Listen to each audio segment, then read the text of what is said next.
Barros, e nós vamos... Bom, teve alguém que estava assim, ai, gente, estou com saudade da Regina Zappa. Eu também, Regina volta semana que vem, então fiquem tranquilos, está acabando as férias, ela teve tirado aqui, tirou umas fériasinhas, e aí eu aproveitei esse horário para fazer aqui, jamais substituirei, né, porque ela é ela, mas a gente tenta aqui fazer um trabalho interessante e um pouco diferente, porque aí eu trouxe o André Barros para a gente comentar algo que é muito importante, e que em 20 minutos a gente não consegue aprofundar, que é a importância do tema da descriminalização da maconha, que está em votação no STF e que levantou N questionamentos quando a gente teve aquele voto de Zanin, que foi um voto contrário, mas que levou em conta questões ali que... Aí eu passo para você já, André, seja bem-vindo, que ele fala, olha, a gente deveria resolver isso em outro fórum, né? Outro foro, quer dizer, deveria ser resolvido na Câmara, né? Pelos legisladores, mas a gente sabe que tem uma fisiologia absurda, fisiologismo, né? Absurdo lá. Enfim, nós vamos tratar disso em diante. Seja bem-vindo, boa noite, como vai? Muito obrigado, André, é uma grande honra. Mandar um abraço para a Márcia, na Argentina, né? E dizer, antes de entrar no tema, falar sobre o parágrafo único do artigo 4º da Constituição Federal, que diz que a República Federativa do Brasil buscará a integração econômica, política, cultural e social dos povos da América Latina, visando a formação de uma comunidade latino-americana de nações, né? Então, estamos torcendo muito para que a Argentina não caia. Como é que pode? Um candidato a presidente dizendo que não vai estabelecer relações comerciais com a China. Pelo amor de Deus. Como é que pode ainda estar disputando, né? Quer dizer, é um imbecil, né? Assim, numa boa, né? Assim, é um imbecil, felizmente. Mas vamos lá.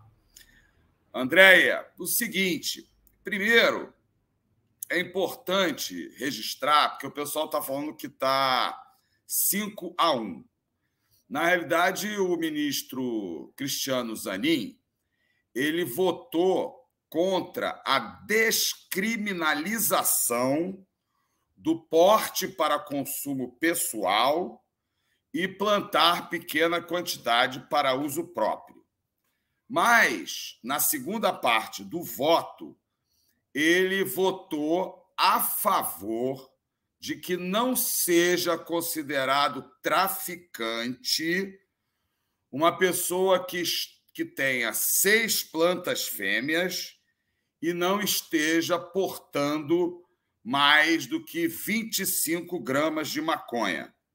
Mas acho até que, ao final do julgamento, porque a descriminalização vai ganhar, e o ministro Zanin, ele ainda pode modificar seu voto, né? Ele foi bombardeado, veja a força que tem a Marcha da Maconha, o movimento pela legalização da maconha, o crescimento, né? Milhares de pessoas, vamos chegar a milhões nesse país, que estão usando a planta, né, para epilepsia refratária infantil, crianças que têm ataques epiléticos terríveis, né? Já imaginou se você com seu filho e ele tem um ataque assim? É uma coisa assim que eu não sei, que eu não tenho nenhum filho com esse transtorno, com esse problema, mas, né? Tá desligado o seu áudio. Grande Andréia. O uso... E aí alguém levanta essa questão da maconha medicinal, que também é importante, e aí depois a gente vai falar sobre ela. Mas eu acho que é um ponto importante, porque esse tipo de desinformação... Hoje mesmo eu te mandei, né, uma matéria, né, né, da extrema-direita. Eu nem sei se vale falar o nome da pessoa. Não fala, é o nominável. Esse é outro nominável. Não, da extrema-direita. Vamos falar o Dallagnol, meu Deus. O Dallagnol, imagina. Metendo na maconha. Tem que dar pitaco em tudo, né? Tem que dar pitaco em tudo. Mas você vê, pauta-se muito por conta desse tipo de desinformação. e a gente não aprofunda a pesquisa científica e medicinal por conta disso. Eu tenho uma doença que chama doença de Crohn. É uma doença que ela é autoimune, ela é uma doença crônica, você tem estágios e dor, que é uma dor quando você está no estágio que é absurda.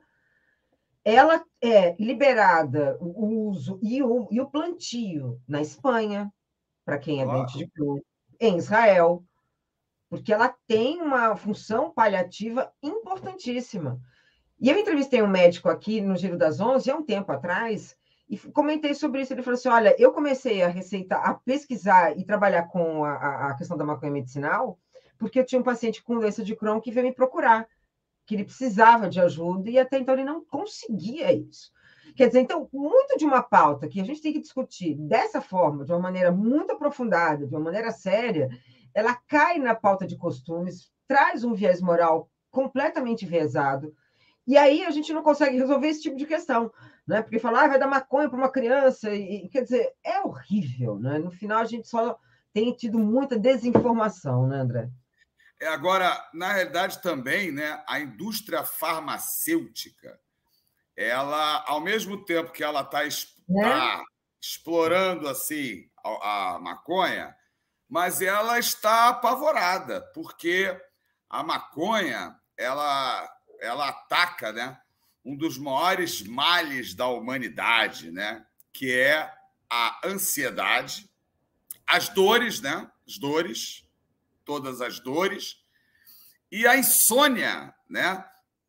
A pessoa, milhões de pessoas no mundo, no Brasil é uma festa, né? Que tomam remédios, essas bolas, para dormir, né?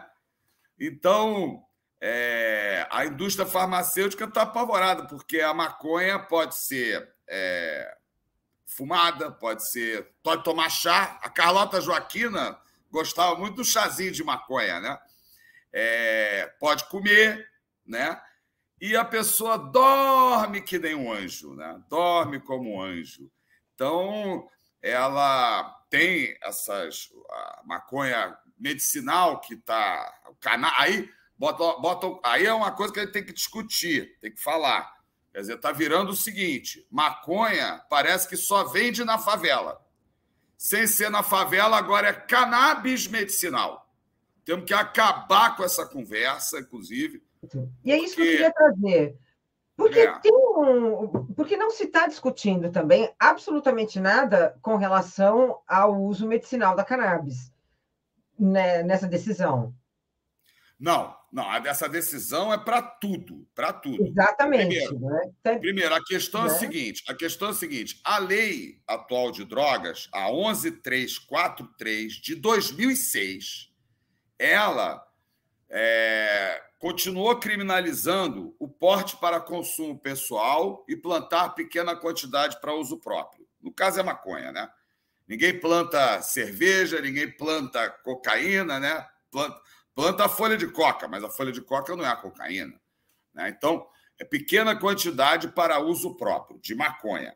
Então, ela continuou criminalizando, mas acabou com a pena de prisão. Então, não tem pena de prisão a rigor na lei atual para quem importar para consumo pessoal.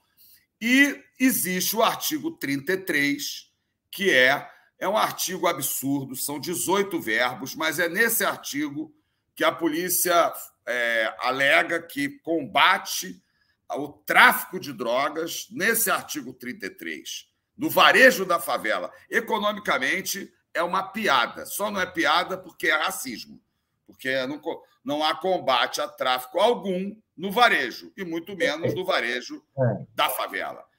Então, aí o artigo 33, a pena, então, veja só a brutalidade. Para o consumidor, não tem mais pena de prisão, continua sendo crime. Mas para vender, fornecer ainda que gratuitamente, que é o 33, a pena é de 5 a 15 anos. E você tem o crime mais grave da lei de drogas, que é o 36, que, para mim, o traficante só está no 36, que é o financiar e custear o tráfico de drogas, a maior pena da lei de drogas, pena de 8 a 20 anos. Nesse crime, você não encontra um inquérito policial, uma denúncia do Ministério Público, uma sentença, nem que absolutória. Quer dizer, parece que esse crime não existe, é o mais grave da lei de drogas. Então, essa diferenciação entre portar para consumo e vender, veja a brutalidade, uma não tem prisão e a outra 5 a 15 anos. Então, na realidade, o ministro Cristiano Zanin, ele vota contra a descriminalização, o que é muito ruim. Uhum. E ele não estava bem preparado para esse voto. Ele poderia não votar por ser um ministro novo. Ele só vota se ele disser que tem esclarecimento do assunto, porque os ministros novos que não participaram do relatório, não viram as sustentações orais, né, desde o início, eles podem até dizer que não vão votar, não tem esclarecimento, domínio, mas ele quis votar. De qualquer maneira, é melhor até que o André Mendonça, que já pediu vista, né? Já pediu vista para atrasar 90 dias. Para atrasar 90 dias. O que é, inclusive, caracterizado como crime de abuso de autoridade. E que nem trouxe absolutamente nada, né, de novo. Né, porque, obviamente, ele está assistindo isso aí há meses. Porque como é que ele pede vista por quê? Né? Para atrasar. E isso é crime de abuso de autoridade se a procrastinação, se o ministro pedir vista apenas para procrastinar a decisão final, isso é tipificado como crime de abuso de autoridade, só para saber. Mas o ministro Zanin votou, ele colocou, inclusive, a assessoria dele, ou ele, errou, botou artigo 26, na realidade é o artigo 28, né?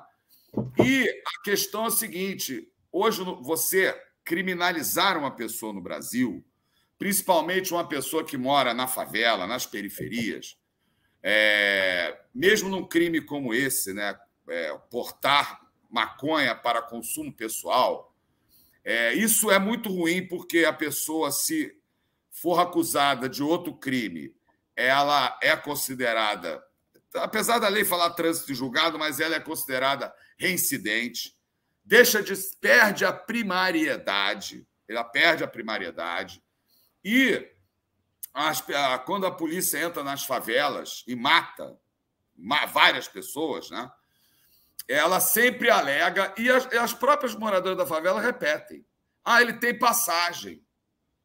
Isso não acontece na classe média nem nos ricos. Ele tem, para justificar uma pena de morte que não existe no Brasil, a polícia sempre vem, ele tem passagem. Então, esse voto do ministro é ruim nesse sentido, porque a descriminalização é muito melhor, porque é um crime.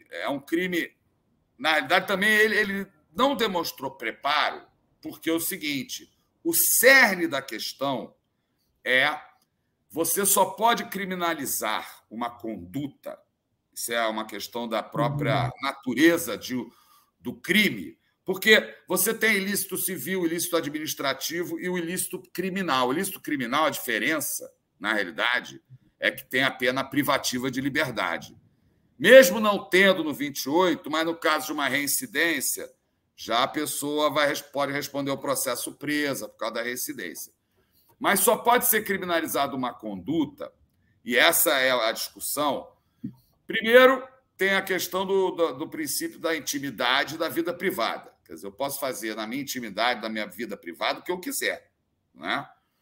E desde, obviamente, que eu não ofenda uma terceira pessoa. E tem o princípio da ofensividade, que é muito claro no crime de lesão corporal, artigo 129 do Código Penal. Como é que é definido o crime de lesão corporal?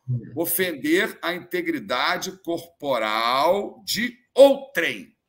Não é ofender a integridade corporal de si próprio. É ofender a integridade corporal de outrem. Então, o suicídio, por exemplo, né? O suicídio não é crime. A pessoa tenta se matar, não morre e sai presa. Né? Não é crime.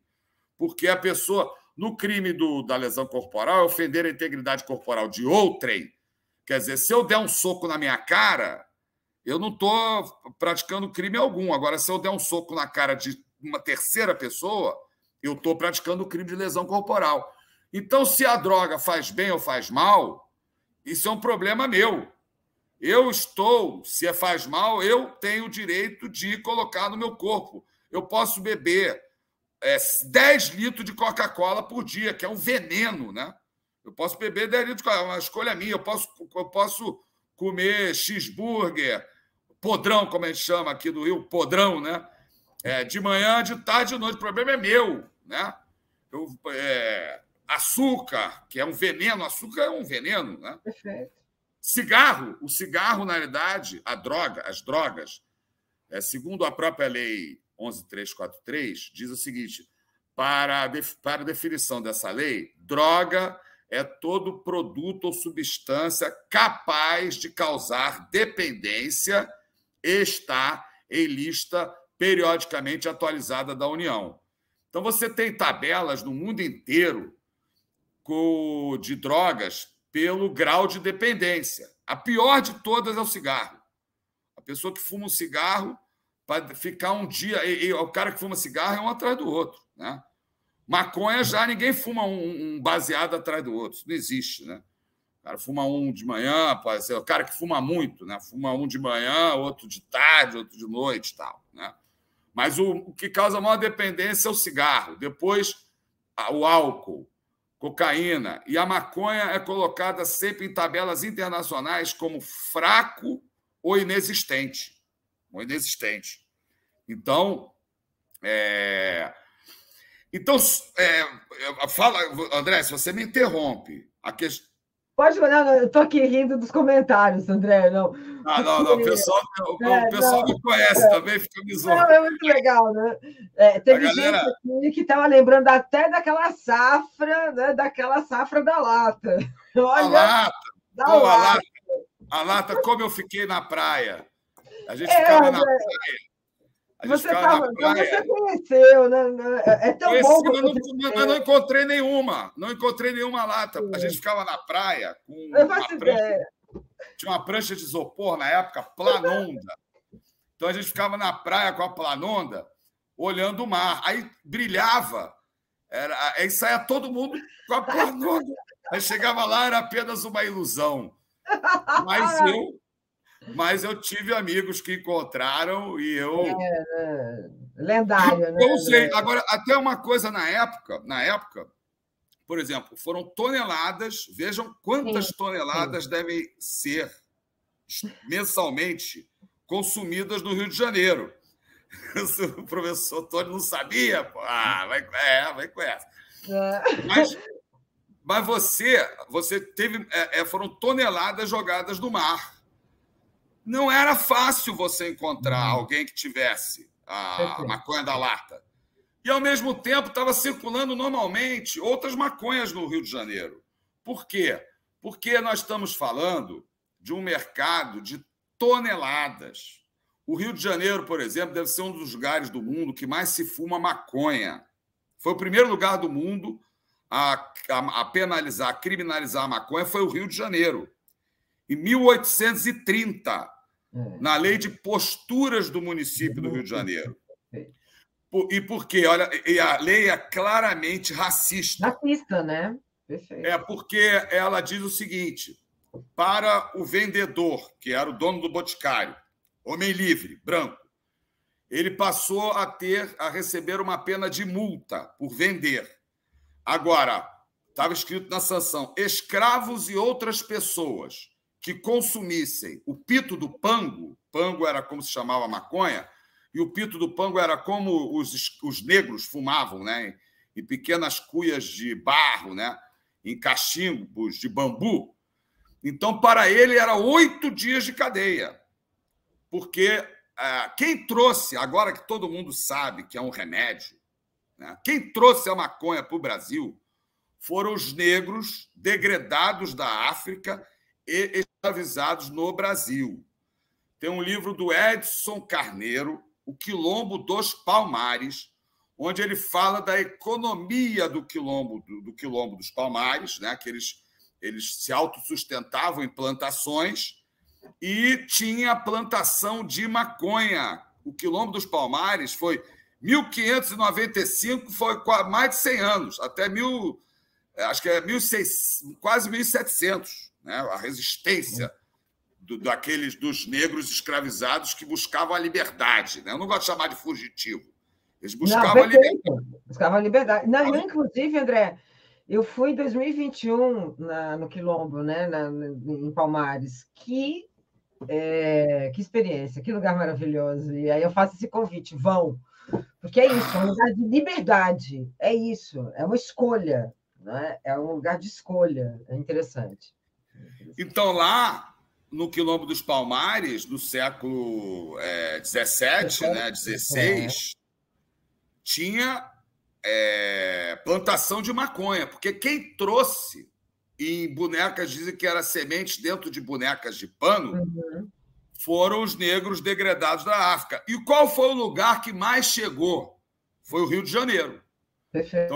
Então tinha, obviamente, um dos costumes era fumar maconha, né? E aí foi o primeiro lugar do mundo a criminalizar a maconha, por racismo. Então, se hoje todo mundo... deixa eu ver... Se hoje todo mundo... 10 mil anos de uso de cannabis do planeta, foi comprovado cientificamente que nunca houve uma morte. Nunca! Já todas as outras substâncias causam morte. Exatamente. Gente, eu vou ter que, então... Olha, André, teve um caso de uma vaca... Eu não sei se vocês lembram disso, gente, essa história era assim, uma coisa absurda, coitado. O traficante fugindo com um tijolo. E aí a polícia, ele pegou e jogou no pasto. E aí a história é que a vaca pegou e ficou ruminando aquele negócio. E aí, né, óbvio que parece que com a vaca o negócio não deu muito certo. Mas só porque ruminou, então, assim, humano, é brincadeira, né, gente? Seres humanos não morrem, né? Não tem essa possibilidade. Não, diz que não, só se cair um pacote de 10 quilos de maconha na cabeça da pessoa. Não existe nenhum caso. Todo mundo já sabe disso. Todo mundo já sabe que a maconha não é nada disso que estão falando. Todo mundo já sabe. A questão hoje é econômica. Na realidade, já existe o que nós estamos vivendo hoje no mundo, é a corrida pelo ouro verde. É o ouro verde. É o ouro verde, perfeito. É o ouro verde. Por quê? A maconha, por exemplo, se não fosse a maconha, não existiriam as grandes navegações. O Brasil nem seria descoberto, teria sido até melhor para usar a maconha para isso, porque a fibra da maconha era muito mais forte. Então, todas as cordas e velas das caravelas eram de maconha, de cânhamo, porque batia na vela e não molhava a vela. Né? Então, por causa... todas no Renascimento, as telas usadas no Renascimento, canvas, né, eram de maconha. As primeiras Bíblias impressas por Gutenberg eram de papel de maconha. A primeira Constituição americana também de papel de maconha. Né? A semente tem ômega 3, 6 e 9. É um alimento magnífico para a pele, né, cosméticos, né? Diz que comer é muito bom para a pele. Para cosmético tem vários. Então, para fazer tijolo, o Henry Ford fez um carro de maconha no início do século XX, preocupado com a guerra do petróleo, porque vinha a guerra e se usava muito petróleo na guerra. Então, ele, preocupado com isso, fez um carro todo de maconha, inclusive o combustível. Tudo que se faz de plástico se faz de maconha. E a maconha, como eu falei, né, é remédio para insônia, para ansiedade, né, para essa humanidade agressiva, apressada. É anti-inflamatório, né, André? E é anti-inflamatório. Anti-inflamatório, para dores, assim. Diz que é bom também, quando você está com a dor, assim, passar... O pessoal do jiu-jitsu, né? Tem muita gente aí do jiu-jitsu que defendia a prisão de todo mundo, ainda defende, né, a prisão de todo mundo, diz que é bom para pancada, porrada, botar no corpo. A folha? Né? Não, a pomada. pomada, né? Que massa, porque pode fazer, né? Podia fazer. E antigamente eles faziam ungüentos, né? Aqueles antigos ungüentos que podiam até usar a folha mesmo. O Bruno César Beraldi aqui foi a melhor. Caraca, carro de maconha, uma viagem muito louca. Henry Ford. André, e aí, essa questão do tráfico é uma loucura, porque as pessoas. A tendência é isso, né? Ontem o Bolsonaro virou e falou assim: olha. Estava lá no encontro de católicos e, mais uma vez, dentro de um fisiologismo, de um cinismo absurdo, né? Temos que salvar a família da maconha, então das drogas, enfim. Mas a gente percebe que, olha, eu não sei se você lembra quando tinha comunidade solidária lá atrás no governo da Ruth Cardoso, no governo da Ruth, no governo do Fernando Henrique Cardoso. Mas né? Olha, gente, eu fui cínica, mas. A Ruth era melhor que ele. Melhor que ele era muito melhor. Vocês entenderam, pronto. E tinha comunidade solidária que ela, né, tomava conta. E aí eu me lembro de uma matéria que saiu eles aprenderam para vender na comunidade vários cremes, aqueles cremes que eram coloridinhos. Vocês lembram aqueles cremes de cabelo que eles eram coloridos e tal?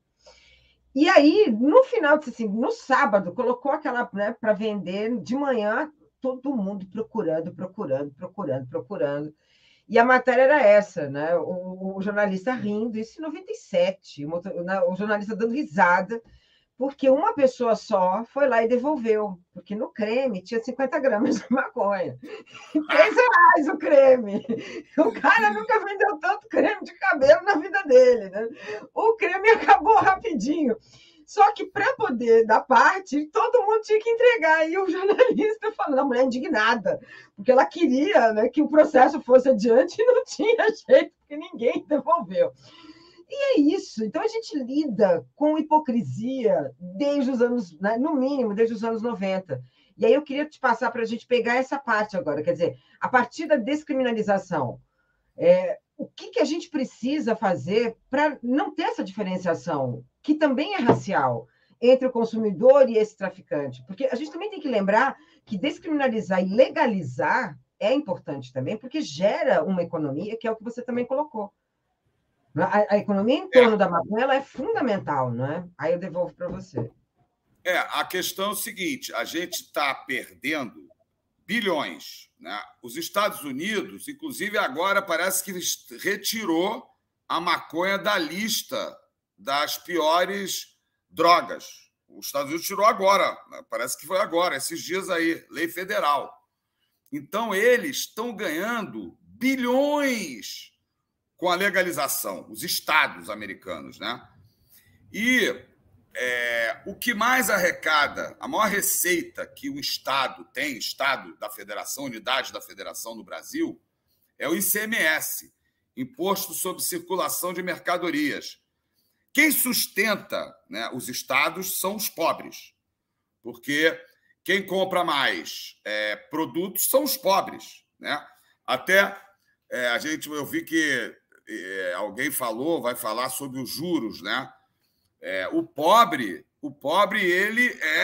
ele gasta todo o seu salário, ele faz a economia circular. Enquanto o capital não, o capital pega o capital e aplica desses juros altíssimos e ganha mais capital. Então, o pobre e a pessoa que pede emprestado se ferra, porque aí tem que pagar juros maiores ainda. Então, quem consome mais cerveja? É o pobre. Né? Quem consome mais tudo é o pobre. O rico consome um produto de luxo, só o produto de luxo. Então, a maconha, ela também a grande maioria das pessoas que consomem maconha são pobres. E isso poderia ser também tributado. Uma pequena tributação poderia ser tributado até não no varejo, mas na distribuição, por exemplo. Né? E poderia ter uma grande arrecadação. Né? Tá mudo, querido. Não, e pela qualidade daquilo que você vai consumir também, porque você aí começa também a ter uma, né, regular, porque, né, a gente sabe que o tráfico, sobretudo o pessoal está aqui falando muito do prensado, né? E é complicado, quer dizer, então o legalizar, né, e o comercializar nesse sentido, ele traz uma organização também, e isso gera conscientização, isso gera muita coisa importante, né, André? Que a gente está, acho que há 1000 anos luz Acho que Não, ele o prensado, apesar da gente ter que ter uma relação comercial com o Paraguai, você antes do Brasil, uma grande plantações eram no próprio país, o polígono da maconha. E, quer dizer, o Rio de Janeiro consumia, São Paulo consumia, porque o prensado você manda dólares, é dólares isso aí. Você manda dólares para o Paraguai e o Paraguai manda maconha prensada. Então, quer dizer, até um problema da balança de pagamentos. Quer dizer, um problema é que você está mandando riqueza, dólares para fora, né? E importando algo que você poderia plantar no Brasil. E só dizer o seguinte, quer dizer, a maconha, ela pode ser comum. Comum é, quando eu faço autocultivo, quando a pessoa faz o autocultivo, ela não coloca a maconha em circulação, né? Não vende, não compra, ele autocultiva e faz o chá dele, fuma, ele consome aquilo ali, aquilo é comum. As associações também, as associações não têm fins lucrativos e seus associados consomem coletivamente. Então, isso é maconha comum. Agora, ela pode ser também do Estado, que é no caso do Uruguai, que o próprio Estado produz a maconha. E ela também pode ser do mercado, que é isso que está no Brasil. O Brasil não vai ser estatal, não vai mesmo. O que a gente está vendo é o mercado. São mais de 500 produtos dos Estados Unidos, do Canadá, da Europa, que podem ser importados hoje legalmente através da Anvisa. Sim. E, inclusive, estava podendo importar in natura, de uma empresa americana, enquanto a polícia entra na favela mandando bala nos pobres e matando sempre criança, né? Então, como é mercado, todo produto, a gente não está falando de um comércio, a gente está falando de um mercado. Por exemplo, você tem o mercado da cerveja. Então, você sabe, por exemplo, quantos por cento da população consome Heineken, consome Brahma, porque é um mercado, é um produto. O café, você sabe, o café Pelé, quantos por cento da população, o café, outro café. Então, você sabe quantos por cento desse mercado cada fabricante tem, né? Então, a maconha está empregando nos Estados Unidos, em determinados estados, mais que a indústria da cerveja. Então, como é um mercado, você tem que ter, no caso da maconha, a plantação, a produção, a distribuição, quer dizer, essas toneladas vêm pela terra, em caminhões de carga, distribuição, atacado, ainda no Rio de Janeiro, quando vai para as favelas, porque do atacado a classe média também vende maconha, mas em peso, 50 gramas, 100 gramas, né? Mas quando vai para a favela, aí antes do varejo tem a indolação, que a favela eles vendem em pequenas partes, R$5, né? Pá. Então dizer que está atacando o tráfico de drogas no varejo e na favela, economicamente, isso é um absurdo. Isso é um absurdo. É a mesma coisa que tornasse, vamos supor, a cerveja ilegal, e aí você fosse combater a ilegalidade nos bares, nos ambulantes que estão vendendo em isopor, né? Você não está combatendo nada. Se a cerveja fosse ilegal e quisesse combater, isso teria que ir em cima das indústrias da cerveja, né? Então, é a mesma coisa. Então, é um absurdo. Não existe combate ao tráfico de drogas nenhum no Brasil. A Andréia está perguntando aí, né? O Carlos Carvalho... então, tem uma pergunta aqui para você. Perguntar para você por que só o Canopy Growth, empresa canadense, pode produzir a maconha industrial no Brasil. Olha, eu nem estava sabendo que essa empresa está produzindo maconha industrial no Brasil. Não sei como, porque não pode. O que eu sei é que quando a Anvisa fez uma resolução há anos atrás permitindo a plantação no Brasil para fins industriais, ela disse que só poderia acontecer se tivesse muro de 2 metros, com cercas de arame, não sei o quê, videossegurança. Quer dizer, só aí logo depois dessa aprovação dessa resolução, saiu uma matéria de uma empresa canadense, que eu acho que é essa, dizendo que iria investir 100, 200 milhões no Brasil. Porque essas regras que eles estão colocando, que inclusive está no PL 399, né, isso é uma coisa que tem que ser discutido, porque essas regras só empresas milionárias vão conseguir plantar no Brasil. A gente não pode copiar o sistema de plantação para a produção industrial do Canadá, porque lá eles precisam de luz elétrica, um monte de coisa. A gente aqui não, a gente aqui tem sol, tem terra, o país com uma extensão territorial enorme, quer dizer, a gente não vai faltar maconha se tivesse uma política, né, até industrial, como a África do Sul está fazendo agora há pouco tempo. Se tivesse isso, o Brasil nunca iria faltar maconha, porque aqui é sol de norte a sul, né? De norte a sul. Então, e terra doidado, água, né? A gente tem que fazer a reforma agrária no Brasil também para plantar maconha, né? Também para plantar perfeito, maconha. Perfeito. Tem uma pergunta, eu estou tentando achar, que eu acho que foi do Beraldi, e ele falou sobre o voto do Zanin com relação ao SUS, né? Porque ele tem essa questão também, né, que muitas pessoas falam, mas o SUS vai ser responsável por lidar com problemas relacionados ao uso. E um dia eu vi o Drauzio Varela, né, que ele falou assim, olha, esse tipo de comentário é tão absurdo, porque você não pode ponderar, né? Você não pode fazer isso porque você não pode, né? O SUS não vai te atender, quer dizer, é de um absurdo. Mas eu queria que você comentasse um pouquinho sobre isso. Eu vou achar que é a pergunta direitinho, mas enquanto isso eu passo para você. Mas o SUS é o seguinte, está todo mundo muito empolgado, porque até o governador de São Paulo, esse neo-bolsonarista, né, ele sancionou uma lei para a distribuição gratuita de óleo de maconha no SUS. Obviamente, nós que lutamos pela legalização achamos muito importante, porque as pessoas pobres vão ter acesso ao óleo de maconha. Mas existe um problema aí, que é o seguinte: como você no Brasil você pode importar óleo de maconha, mas a mesma Anvisa que permite a importação de óleo de maconha, ela na resolução 327, no artigo 18, diz o seguinte: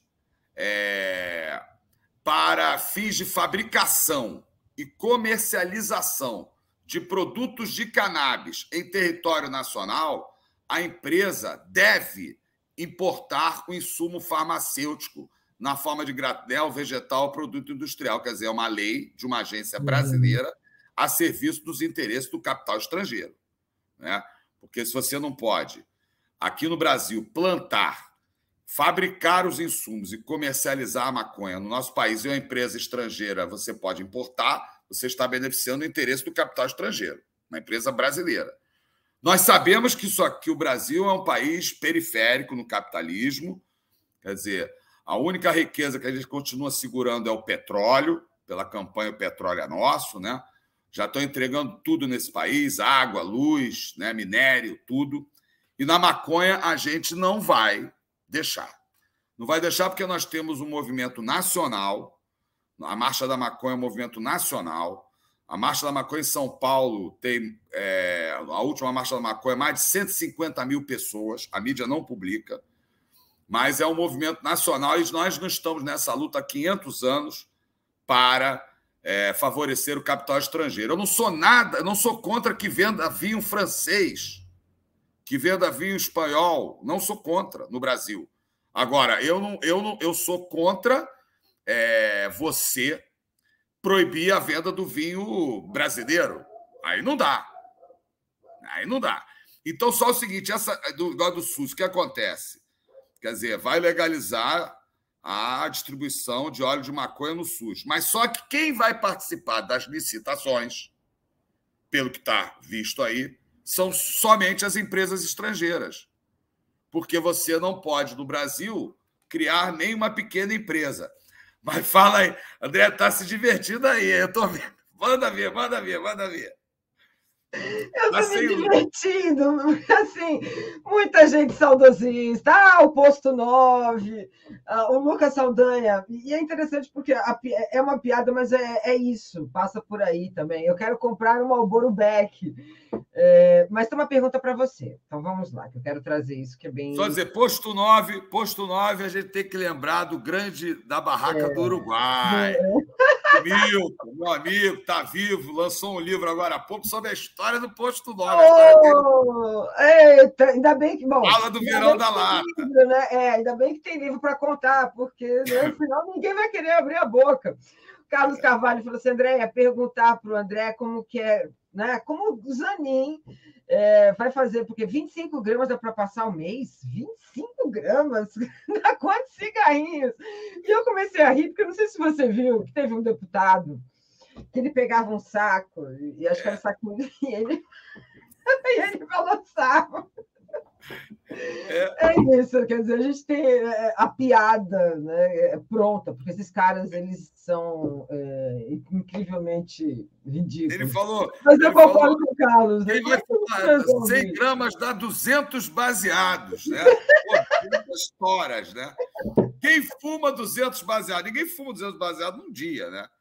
Mas tem gente que com 100 gramas fica 6 meses, um ano. Tem gente até que um ano. Bota na geladeira, fica um ano. Tem gente que 100 gramas não dá em 2 meses. Tem uns até que um mês só, né? Mas ninguém fuma 200 gramas num dia. Agora, a questão é o seguinte: na ilegalidade disso que todo mundo sabe hoje que é um remédio, os negros que foram e estão sendo criminalizados. E agora, na legalização, no mundo inteiro, o debate que está acontecendo é que os negros estão ficando de fora do mercado. Em Nova York, deputadas negras, pastores negros, porque nos Estados Unidos ninguém discute mais, ninguém quer a ilegalidade. Está dando muita grana, ali é um país capitalista, imperialista. Eles estão vendo onde eles vão vender fora dos Estados Unidos, né? E no Brasil já estão aqui dentro, dominando o mercado.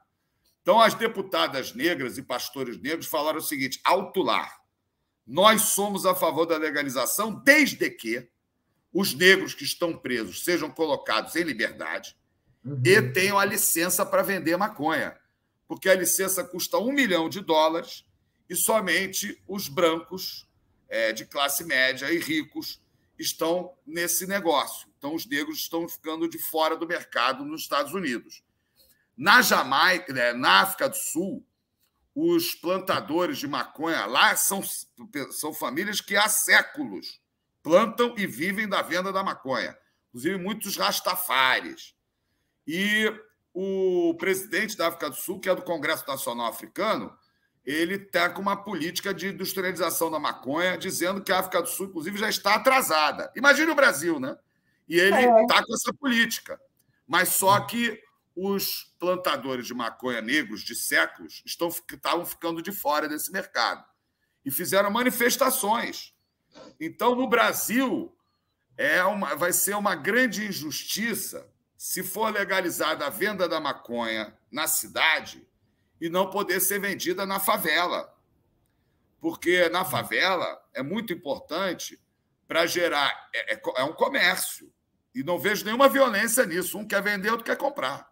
Tem nenhuma violência nessa conduta. Não, e o que falta também, André, é as pessoas compreenderem que a partir do momento que você descriminaliza ou você legaliza, você obrigatoriamente, o Estado obrigatoriamente cria N políticas públicas de informação, né, em vários órgãos do Estado. Quer dizer, então, o SUS, e é isso que é importante, né, porque você precisa também pautar e falar sobre isso. E ter o Estado também, de alguma certa maneira, reagindo ao uso da cannabis de uma maneira poxa, gente, né? Não, Muito... na favela, por exemplo, nos Estados Unidos, está gerando muito emprego para a juventude. Perfeito, perfeito. Então, na favela, é gerar emprego para a juventude, renda para a juventude, porque, olha só, é um mercado milionário. Por exemplo, você tem lugares que devem vender 1 tonelada por mês. 1 tonelada. Favelas imensas, né? E não imensas de território, imensas de muitas pessoas, porque as favelas são pequenos locais onde os negros, sem terem onde morar, tiveram que ir, se concentra muitas pessoas num lugar pequeno. Então, ali, mas tem lugares que devem vender 1 tonelada por mês. Se você botar R$3 o grama ou 5 milhões por mês. Esse dinheiro tem que ficar na favela. A favela precisa desse dinheiro. Exatamente. Precisa. Né?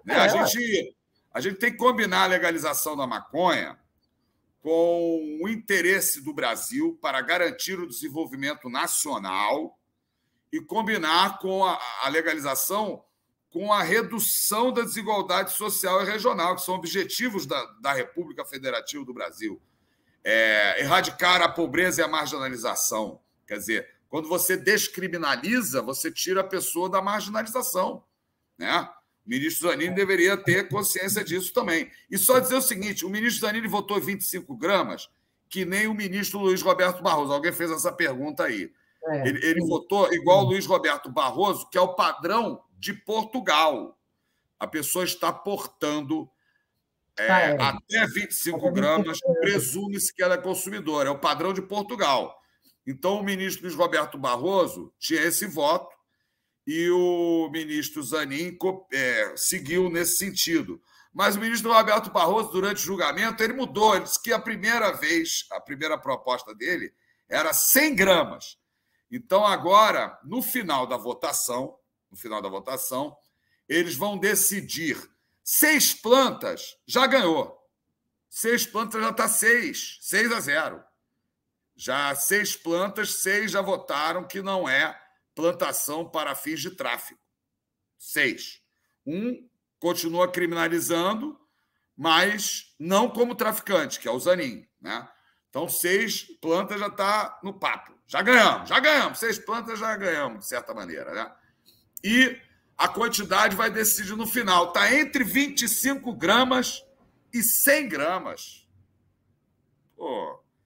Então, está muito bom. Agora, esse ministro André, esse André aí, o terrivelmente evangélico, o ministro Zanin foi muito criticado, mas ele votou. Ele não pediu vista e votou. Já você ele pede vista. 90 ele, 90 o outro, né? Então, o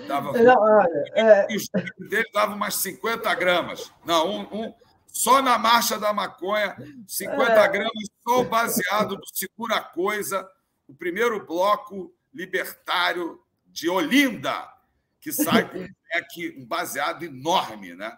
Mas acho que eles botam 100 gramas no baseado. É o Segura Coisa, que sai quarta-feira, fim de dia, à noite, né? Um bloco histórico, de 1970 em Olinda, que tem a Miúcha como a rainha do bloco, né? Autora do que ótimo.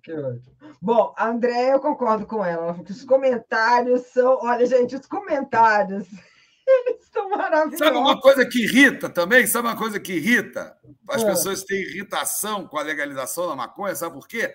Porque a maconha, ela traz o quê? A gargalhada. A gargalhada foi usada no início do século XX por brasileiros como Rodrigues Doria, que foi para congressos internacionais dizer que a maconha era uma vingança do negro contra o branco em razão da escravidão. Rodrigues Doria. E ele colocava a gargalhada como um sintoma, na época, a loucura, né? Que hoje são as pessoas que têm sofrimento psiquiátrico, né? Mas ele colocava isso como um sintoma. Quer dizer, as pessoas infelizes, elas têm um ódio, porque a pessoa fuma maconha, dá gargalhada, ela ri, ela fica feliz. Então, além da contra a ansiedade, a insônia, a pessoa fica feliz, dá gargalhada, né? Então, os infelizes. Não, olha, eu sempre deixo. André, nessa hora eu só me lembro daquele. Para quem não assistiu, assistam, que é um curta-metragem, que é muito, muito, muito, muito legal, que é o Bolo, né? Eu acho que o Bolo ele morre. É o Bolo, ele é muito massa. Você assistiu? Já se mas só o bolo para comer. Não, É não. bom. Né, exatamente, com muito cuidado. Não, mas assim, é porque ali ele fala dessa felicidade, né? Que né, é um pouco essa relação da. Mas aí você pode falar do bolo. Não, assim, o bolo, as pessoas, às vezes, assim, tem que comer moderadamente, não pode comer muito, não. Não pode, não. Não pode, porque a pessoa fica até assustada. Não tem notícia de ninguém que morreu comendo bolo de maconha. Mas, às vezes, as pessoas exageram, colocam muita maconha no bolo, ou então pegam um pedaço muito grande. Quem não está acostumado, não é bom, não. É bom comer só um pouquinho mesmo, vai devagar. Esse também é muito legal. O bolo demora. Quando vai lá no estômago, quando ele vai. Quando ele chega, exatamente, tem que ficar de olho. Muito bem, mas olha, a gente já está no final, já fica o convite para você voltar, André. E o Beto Lima lembrou aqui do Aluga-se ou Vende-se com Marieta Severo, que também é muito legal.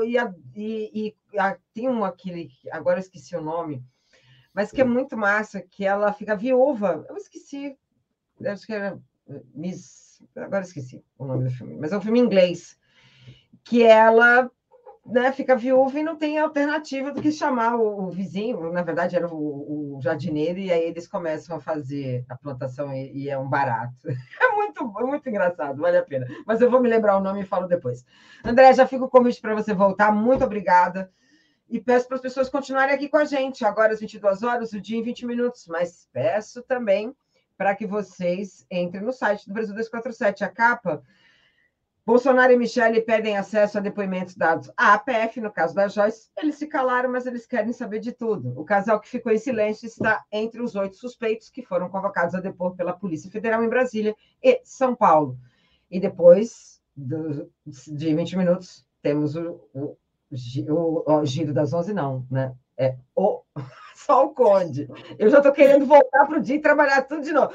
Obrigada, Rafael. O Barato de Grace. O Barato de Grace é muito bom. É muito bom. Vale a pena. Para quem não assistiu, vale a pena. André, muito obrigada e até a próxima. Eu que agradeço, André. Muito obrigado. Beijão e abraço bem apertado. Muito bem, gente. Vocês continuam, então, com a nossa programação. Eu volto amanhã às 14 horas. Amanhã nós vamos falar sobre a volta da Comissão dos Mortos e Desaparecidos Políticos, com Léo Alves e com Ivan Seixas. Então, é só voltar amanhã. Beijo para todo mundo e até logo. Tchau, tchau.